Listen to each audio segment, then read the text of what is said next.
தாசி மரியாளுக்கு பிறந்தவன் இயேசு. தாசி மரியாளுக்கு பிறந்தவன் இயேசு.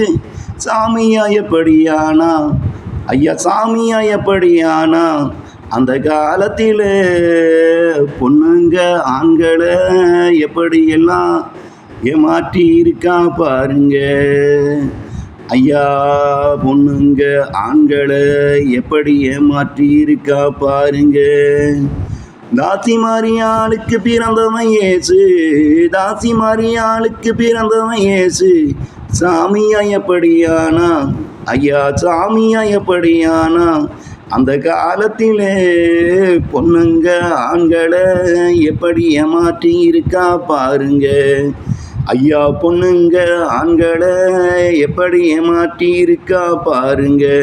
இது வடிவேலு 23ஆம் புலிகேசி படகதை போல இருக்கு, நீங்களும் கேளுங்க.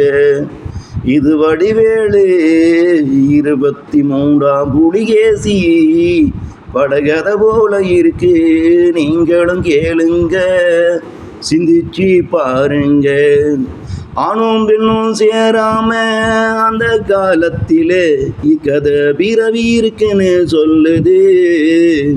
ஆணும் பெண்ணும் சேராம அந்த காலத்திலே இக்கதை பிறவி இருக்குன்னு சொல்லுது. அதை நீங்க நம்பினா இந்த காலத்திலேயும் அதுபோல நிஜமா உருவாக்கி காட்டுங்க, நாங்களும் தான் பார்ப்போமே. ஆண்களும் பெண்களும் சேராம அந்த காலத்திலே இக்கதை பிறவி இருக்குன்னு சொல்லுது. அதை நீங்களும் நம்பினா இந்த காலத்திலும் அதுபோல நிஜமா உருவாக்கி காட்டுங்க, நாங்களும் தான் பார்ப்போமே. தாசி மரியாளுக்கு பிறந்தவன் இயேசு. தாசி மரியாளுக்கு பிறந்தவன் இயேசு. சாமியா எப்படியானா ஐயா, சாமியா எப்படியானா?